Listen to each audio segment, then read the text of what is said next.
विद्यार्थी मित्रांनो, सर्कल या चॅप्टरमध्ये प्रॅक्टिस सेट 3.4 आपलं सुरू होणार होतं. तर आता प्रॅक्टिस सेट 3.4 मधलं पहिलं गणित आपण पाहूया. In figure in a circle with centre O केंद्र असणाऱ्या एका वर्तुळामध्ये लेंथ ऑफ कॉड ए बी ह्या कॉडची एवढी जी लांबी आहे ही is equal to the radius of circle. याचा अर्थ A B is equal to A O is equal to O B. तशा पद्धतीने हे डिस्टन आणि हे डिस्टन हे सारखं झालं. याचा अर्थ हा जो तयार झालेला ट्रायंगल आहे हा इक्विलॅटरल तयार झाला, बरोबर. Find measure of each of the following. आणि मग त्यांनी खालचं मेजर सांगितलं आहे. पहिलं आहे अँगल ए ओ बीचं माप किती, अँगल ए सी बीचं माप किती, आर्क ए बीचं माप किती. आर्क ए बीचं म्हणतो म्हणजे इथून तर इथपर्यंतचं मेजरमेंट किती, आणि आर्क ए सी बी आणि उरलेलं मग ए सी बीचं किती. तर हे उदाहरण सोडवण्यापूर्वी आपल्याला कशा पद्धतीने जावं लागेल पाहूया. तर पहिलं आपल्याला म्हणतं आहे की ओ ए आणि ओ बी ह्या एकाच वर्तुळाच्या दोन्ही त्रिज्या आहेत. म्हणून सोल्युशन पहिलं आपल्याला काय विचार करावा लागेल, तर segment O A congruent segment O बी. ओ ए आणि ओ बी यासारखे येतील का, त्याचं रिझन द्यायचं आहे. रेडियाय ऑफ द सेम सर्कल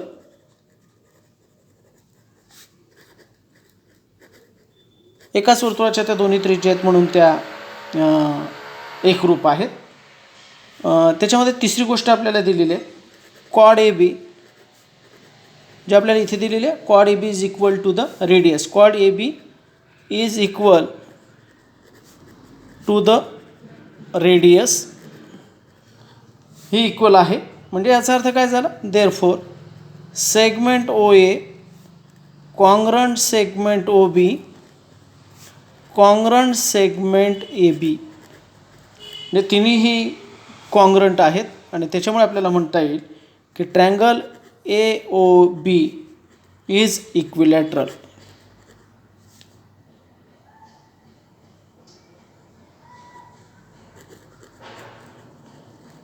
हा समभुज त्रिकोण झाला आणि समभुज त्रिकोण जर झाला तर समभुज त्रिकोणाचा प्रत्येक कोण हा 60 अंशाचा येतो. आणि देअरफॉर अँगल ए ओ बी पहिला आपल्याला जो विचारलेला आहे ए ओ बीचं माप A O B is equal to 60 degree. तो समभुजाला सगळ्या त्रिकोणाच्या तिन्ही कोणांच्या मापांची बेरीज 180 असते आणि 180 डिवायडेड बाय 3 जर केलं तर एका कोणाचं माप किती येणार, 60 येणार. आणि म्हणून याचं 60 येईल, याचं 60 येईल, याचं 60 येईल. आपला पहिला प्रश्न जो आहे तो निकाली निघालेला आहे. Angle A O B is equal to 60 degree. आता सेकंड पार्टचा आपण विचार केला तर आपल्याला सेकंड जे विचारलेलं आहे ते काय, तर अँगल ए सी बी. आता ए सी बीचा जर विचार केला तर हा ए सी बी अँगल ह्या अँगलच्या साधारणतः याचं माप हे निम्मे असतं, बरोबर. म्हणजे आपल्याला त्याचं रिझन आधी लिहावं लागेल. काय त्याच्यातला तो जी प्रॉपर्टी आहे ती लिहावी लागेल. काय, the measure of an angle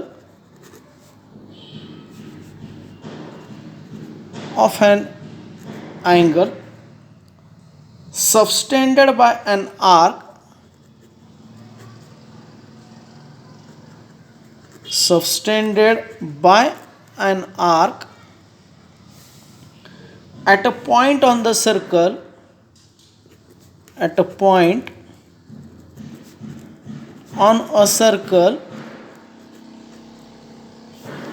is half of the measure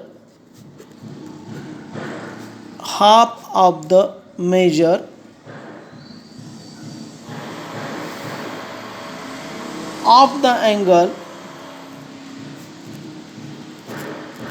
angle subtended by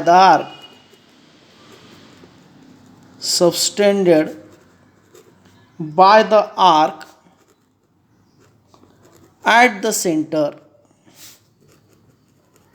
हा त्याचा रूल आहे. आणि म्हणून angle A O B is equal to angle A C B. म्हणजे ए ओ बीचं माप हे ए सी बीच्या दुप्पट राहील आणि म्हणून 60 is equal to twice angle A C B and therefore 60/2 is equal to angle A C B आणि 60ला जर 2ने भाग दिला तर angle A C B is equal to 30 degree.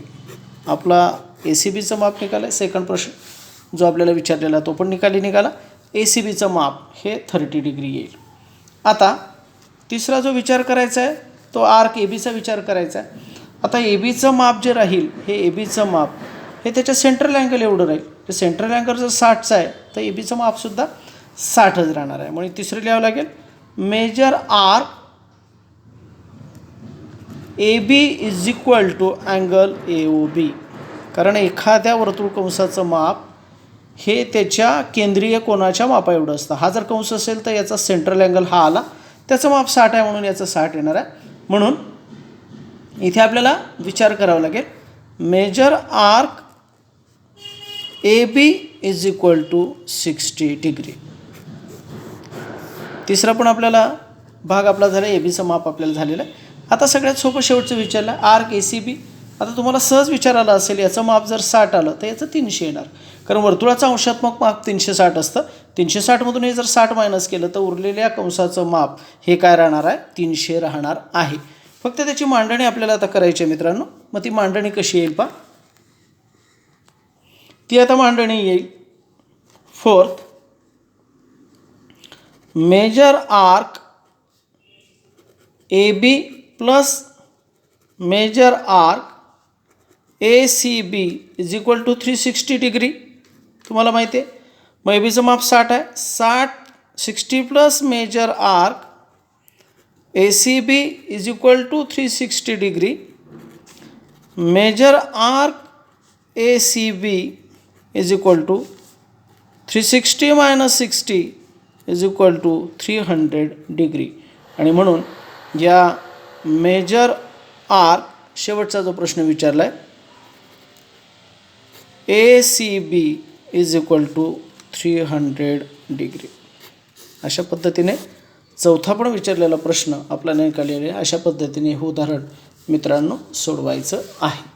आता आपण पुढच्या उदाहरणाचा विचार करणार आहोत. सेकंड एक्झाम्पल आहे त्याच्यातलं. पहिलं उदाहरण सोपं होतं. दुसऱ्या उदाहरणामध्ये काय दिलं आहे त्याने in figure quadrilateral P Q R S is a cyclic side P Q congruent side Q R Q. P Q आणि आर क्यू ही पी क्यू आणि आर क्यू ह्या दोन्हीही कॉन्ग्रंट आहेत. Angle P S R is equal to 100. P S R याचं माप जे आहे ते 110 डिग्री.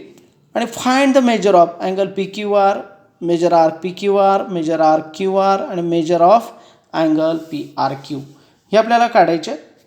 पहिल्याचा आपण विचार करूया मित्रांनो. Quadrilateral P Q R S is cyclic. तो आधी सायक्लिक क्वाड्रिलॅटरल आहे. सायक्लिक क्वाड्रिलॅटरलचे सगळे गुणधर्म तुम्हाला मित्रांनो माहिती पाहिजे. आणि म्हणून तो सायक्लिक जर असेल तर angle P S R plus angle P Q R. आता पी एस आर आपल्याला दिला आहे म्हणून पी क्यू आरचा विचार करा. P S R plus P Q R is equal to 180 degree. कारण सायक्लिक क्वाड्रिलॅटरलचे समोरासमोरचे कोन हे परस्परांचे पूरक असतात. कारण त्या दोघांची बेरीज 180 येते.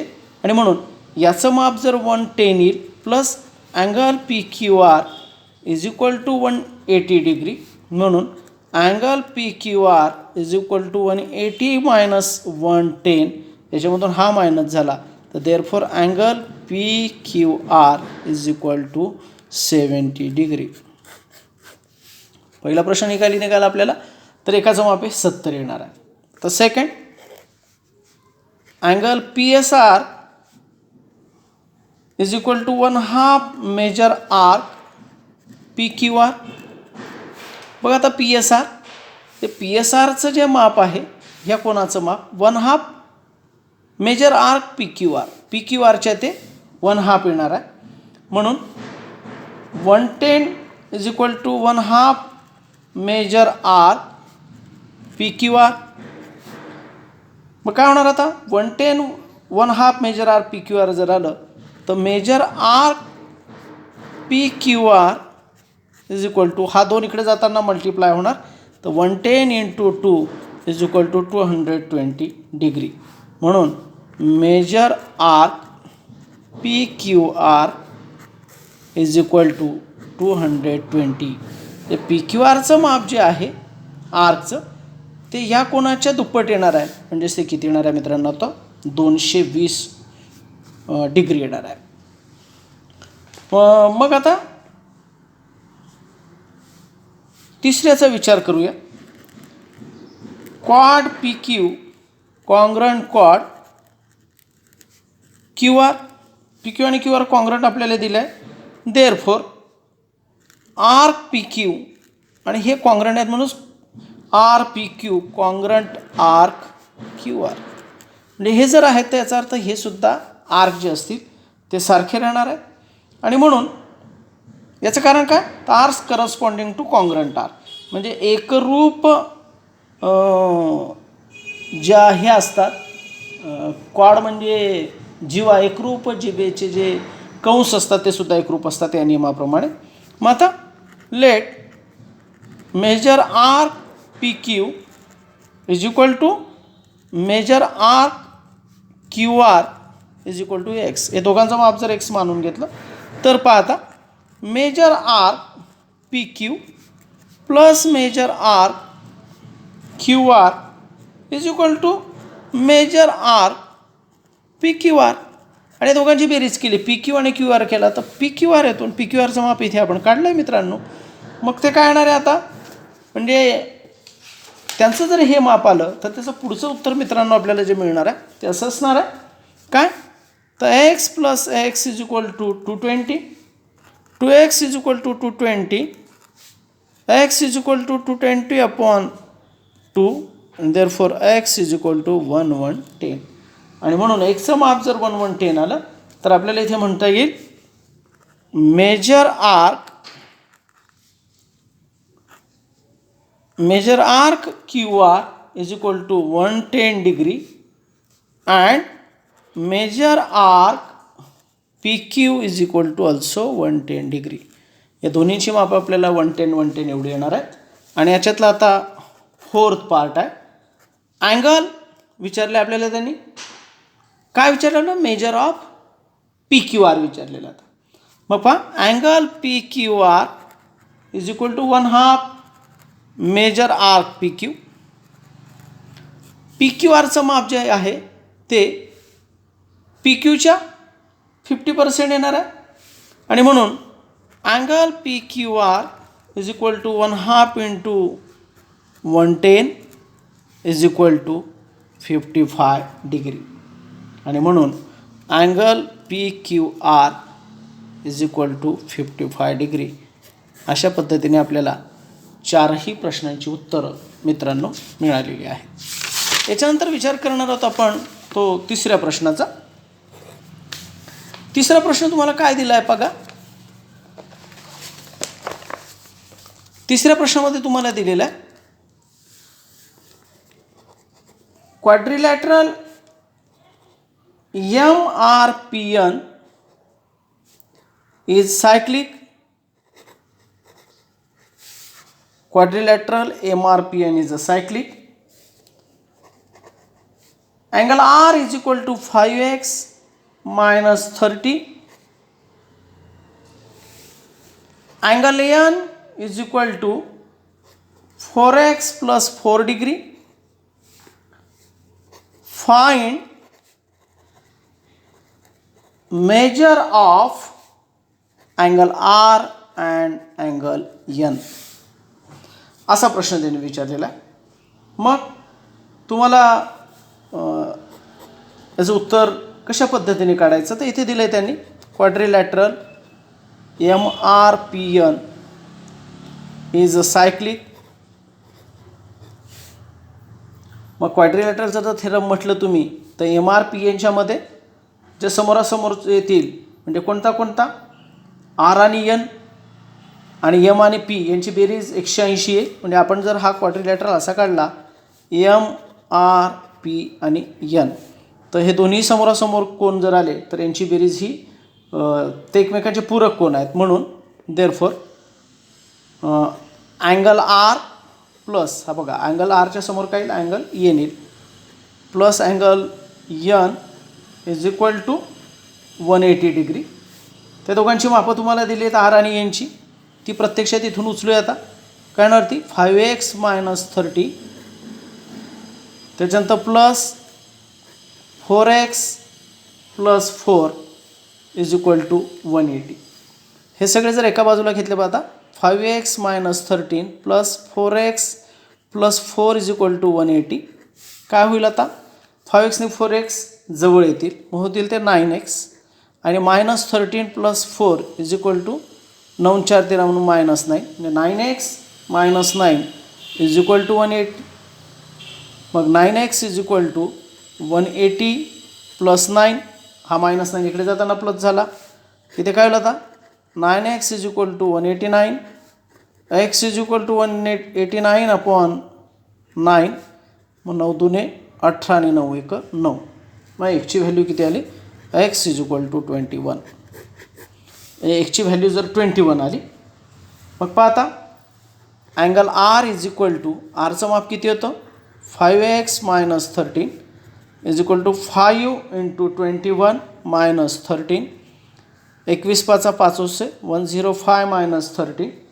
105 मधून जर 13 गेले तर अँगल आर = 92. 105 मधून 13 गेले तर त्याचं माप येईल 92 डिग्री. आणि याच्यानंतर आहे दुसरा अँगल आर अँगल आरची किंमत किती आहे 4x + 4 तर 4 × 21 + 4 21 चौक किती होतील तर ते होतील 21 चौक 84 म्हणजे 84 + 4 = 88. आणि म्हणून अँगल हा आर आलेला आहे. हा दुसरा अँगल एन आहे. Angle N = 88 degree. तर अशा पद्धतीने तुम्हाला सायक्लिक क्वाड्रिलॅटरलच्या गुणधर्माचा उपयोग करून हे उदाहरणं सोडवता येतील. मी 3 उदाहरणं सोडून दिली.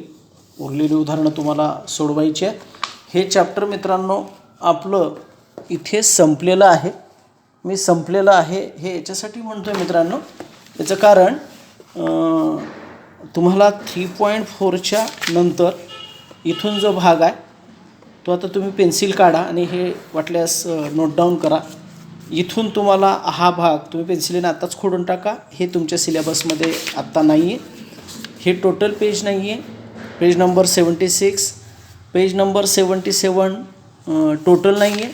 मी लिहिलं आहे त्याच्यावर वरती टोटल लिहून टाका वाटल्यास. पेज नंबर 78 टोटल नाही आहे. पेज नंबर 79 टोटल नाही आहे सिलेबसमध्ये. 80 पेज नंबर 80 टोटल नाही आहे. पेज नंबर 81 टोटल तुमच्या सिलेबसमधून काढण्यात आलेला आहे. आणि प्रॅक्टिस सेट 3.5 जो आहे तो टोटल तुमच्या याच्यातून काढण्यात आलेला आहे. तुम्हाला आता जो प्रॉब्लेम सेट 3 येणार आहे त्याच्यामधलं 7 नंबरचं जे एक्झाम्पल आहे ते तुमच्या अभ्यासक्रमातून काढण्यात आलेलं आहे 7 नंबरचं. आणि बाकीचं मात्र तुम्हाला मित्रांनो अभ्यास तुम्हाला बाकीचा करायचा आहे. याच्यातलं आता 7 नंबर काढले त्याच्यानंतर 13 काढलं आहे त्याच्यानंतर 15 काढलं आहे 16 काढलं आहे 18 काढलं आहे 22 काढलेला आहे आणि 24 काढलेला आहे. मी पुन्हा एक वेळेस तुम्हाला समजावून देतो. प्रॉब्लेम सेट 3मध्ये 7 त्याला खोडा. प्रॉब्लेम सेटमध्ये 7च्या नंतर तुम्हाला कट करायचं आहे 13 त्याच्यानंतर कट करायचं आहे 15 त्याच्यानंतर कट करायचं आहे 16 त्याच्यानंतर कट करायचं आहे 18 आणि याच्यानंतर कट करायचं आहे तुम्हाला 22 आणि 22च्या नंतर कट करायचं आहे तुम्हाला 24. तर अशा पद्धतीने एवढा सिलेबस तुमच्या अभ्यासक्रमामध्ये नाही आहे. 3 चॅप्टर आपली संपलेली आहेत. पुढच्या तासाला आपण जॉमेट्रिक कन्स्ट्रक्शनचा मित्रांनो विचार करू. सगळ्यांनी पेन्सिल कंपास सगळं साहित्य अप टू डेट ठेवा ज्याच्याने तुम्हाला ही कन्स्ट्रक्शन सहजपणे लक्षात येतील. थोड्या वैद्यकीय कामाच्या निमित्ताने मी थोडं 2 दिवस बाहेर आहे. सोमवारपासून एकदा आपण शाळेत घेऊ. रविवारी मी प्रयत्न करेन तुमच्यापर्यंत पोचवायचा. ऑनलाईन क्विज आहे म्हणून त्या दिवशी माझा वेळ 3 ते 5 ऑक्युपाईड आहे म्हणून 2 दिवस अजून एखाद्या वेळेस मी तुम्हाला व्हिडिओ पाठवू शकणार नाही. पण सोमवारपासून आपण शाळेत आणि शाळेच्या नंतर आपण पॅरलल घरीसुद्धा काही सिलेबस आपण शाळेत घेऊया आणि काही ऑनलाईन घेऊया. आणि अशा पद्धतीने 10वीचा सगळा सिलेबस मात्र मी तुम्हाला स्वतः शिकवूनच पूर्ण करणार आहे. काही अडचणी असतील ते आपण वर्गामध्ये सोडवूया आणि आत्मविश्वासाने 10वीच्या वर्षाला सामोरं जाऊया. असा मनामध्ये कोणी किंतु परंतु ठेवू नका की हे सगळं शाळेशिवाय गेलेलं शैक्षणिक वर्ष आहे म्हणून आमचं काहीच झालेलं नाही, असं करू नका. मी आत्तापर्यंत तुम्हाला 3 प्रकरणं आपली झालीत मॅथ फर्स्ट आणि मॅथ सेकंडची, ती सगळी मी तुम्हाला यूट्यूब चॅनलने समजावून दिलेली आहेत.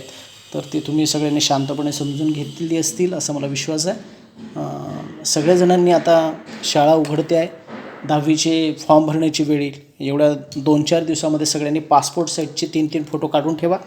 शाळा उघडल्याबरोबर तुमचे सगळे फॉर्म भरण्याची प्रोसेस सुरू होईल आणि सोमवारीपासून तुम्ही मला फोटो जमा केले तरी हरकत नाही. आपण एक काम एकदाचं हातावेगळं करूया. मी तुम्हाला सोमवारी सूचना देतो की किती परीक्षा फी किती असेल आणि ते अचूक फॉर्म एकदाचे भरले गेले म्हणजे मग आपल्याला सिलेबस कंप्लीट करणं आणि परीक्षेच्या दृष्टीने तयारी करणं एवढाच आपला भाग असेल. सगळ्या विद्यार्थ्यांनी शांतपणे ऐकून घेतलात. Thank you very much.